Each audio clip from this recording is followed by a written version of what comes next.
Saya tidak tahu sejak kapan buka bersama alias bukber ini berubah jadi ajang pamer pencapaian hidup.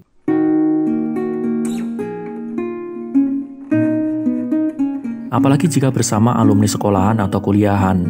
Harusnya ini momen nostalgia, ketawa bareng, ngobrolin hal-hal seru zaman sekolah. Tapi apa yang terjadi?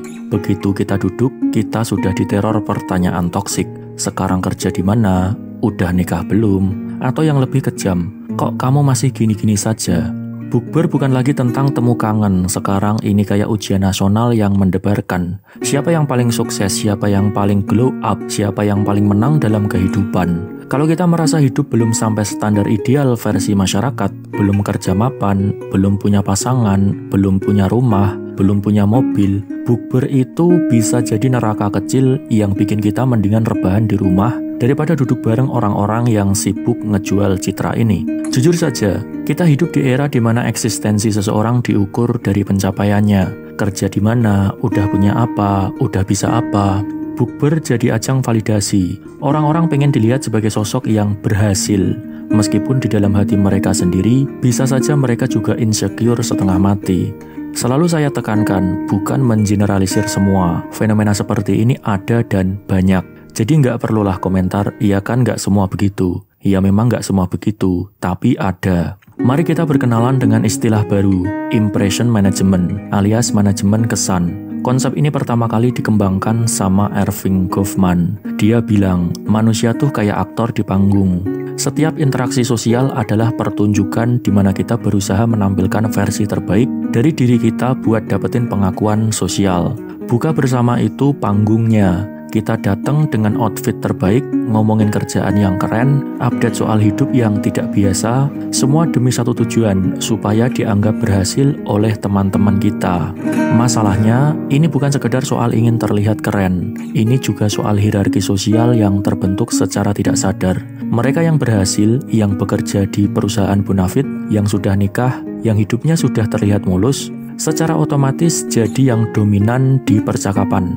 Sementara itu yang masih berjuang, yang hidupnya tidak sesuai ekspektasi umum, jadi pihak yang terintimidasi. Ada ketimpangan sosial yang bikin buka bersama kehilangan esensi aslinya. Inilah yang mengakibatkan orang males datang kalau diajak buka bersama. Kenapa banyak orang insecure dan ogah datang? Karena nggak semua orang punya daya tahan mental buat nerima judgement sosial yang terselubung itu. Kita bisa saja bangga sama pencapaian kita sendiri, tapi kalau kita dikelilingi orang-orang yang seolah-olah punya hidup lebih sempurna, kita bakal mulai ngerasa kecil. Kita bakal mulai merasa insecure.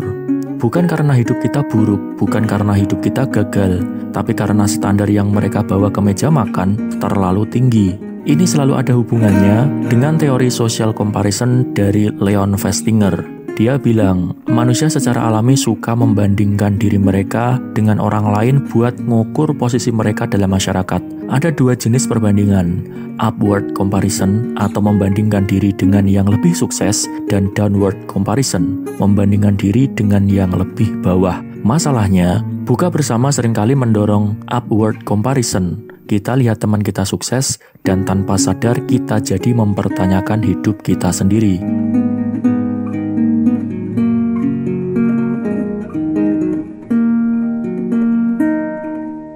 Dulu, kita sama mereka setara, sama-sama duduk di bangku sekolah yang sama, makan di kantin yang sama, main di lapangan yang sama.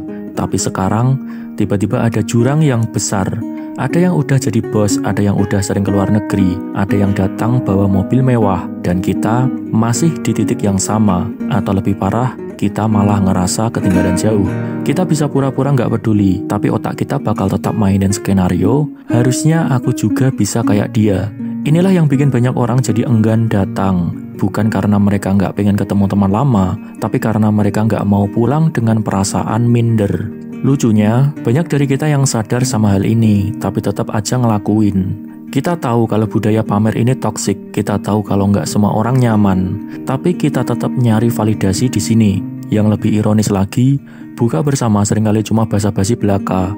Setelah acara selesai, kita nggak akan benar-benar berhubungan lagi sama orang-orang ini. Teman lama yang katanya kangen berat itu, bisa saja setelah buka bersama nggak pernah ngechat kita lagi sampai tahun depan pas bukber berikutnya. Jadi, Apa esensi sebenarnya dari acara ini? Silaturahmi? Kalau iya, kenapa lebih banyak orang pulang dengan perasaan minder daripada bahagia? Kalau tujuannya buat nostalgia, kenapa yang paling sering dibahas malah status sosial? Banyak yang ngomong, ya kalau nggak nyaman tinggal nggak usah datang. Tapi ini bukan sekedar tentang datang atau tidak datang. Ini soal bagaimana masyarakat kita menilai manusia berdasarkan pencapaian material, bukan berdasarkan siapa mereka sebagai individu. Buka bersama cuma jadi satu contoh kecil dari problem yang lebih besar. Pada akhirnya, orang-orang yang datang ke buka bersama bisa dibagi jadi dua tipe. Mereka yang datang untuk pamer, dan mereka yang datang cuma karena nggak enak saja sama yang udah ngundang. Sementara mereka yang nggak datang, kebanyakan bukan karena sombong, tapi karena mereka udah lelah sama permainan sosial ini.